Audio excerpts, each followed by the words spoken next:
Let's be for real. Most people don't even take time to appreciate their present. Remember, every day somebody ain't gonna make it out today. Remember that. Today is not guaranteed for nobody. That sunrise tomorrow, you get your ass up and you fight for your life. With that being said, anybody in here have children? If you have children, make some noise if you have children. Make some noise if you love your children. Make some noise if your damn children make you mad sometimes. Yeah, that part too, right? Bring the reality out you. If you don't mind, as a matter of fact, Kevin, y'all, can you stand the rain? Run it slow. This piece is dedicated to my children, my wife and my children. Get some help from these incredible gentlemen. Yeah. Piece is called Category5's.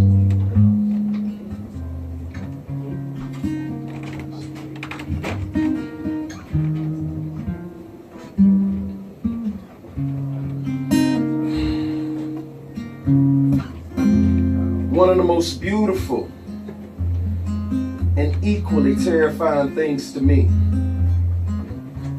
as being the father of two daughters in the 21st century, watching them both play and build sandcastles with their mother peacefully by the Atlantic Ocean.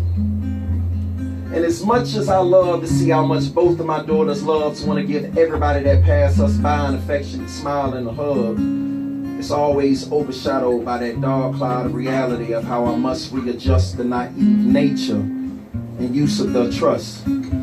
How I must be that unconditionally loving father that properly prepares them for those eventual bad days and tomorrows that will eventually show up.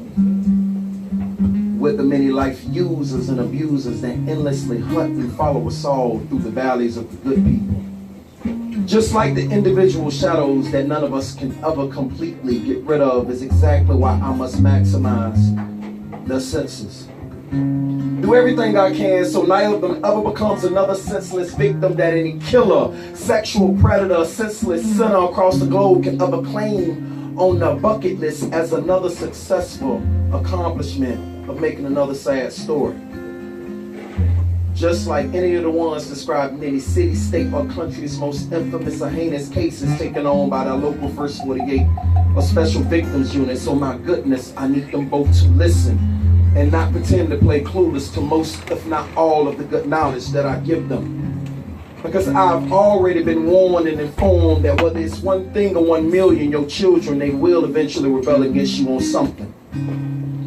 So I've been heavily advised to master the life skill and art of extreme meditating and patience, to keep my blood pressure from overloading on any of those days that either one of my daughters are ever crazy enough to ever rebel against me or their mother. You see, ladies and gentlemen, I was raised old school, and though it's extremely early, while their mother slowly but surely teaches and raises them both from a positive woman's perspective of how they can best excel and garner respect for themselves as future global leading women, I, as their father, must slowly but surely teach and raise them both from a positive male's perspective of why a family, for properly, they should properly stick together whether we're rich or broke.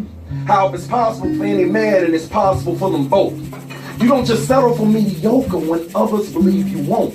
We are all human on this globe, so I'm protecting the hopes and keeping the little things available like the endless kisses and hugs, an ear or a shoulder for talking or leaning on. So a long, long time from right now, when I eventually give them both away to someone, it won't be a complete surprise when I expect them to both end up with a guy similar to the type of man their father is and who I've become.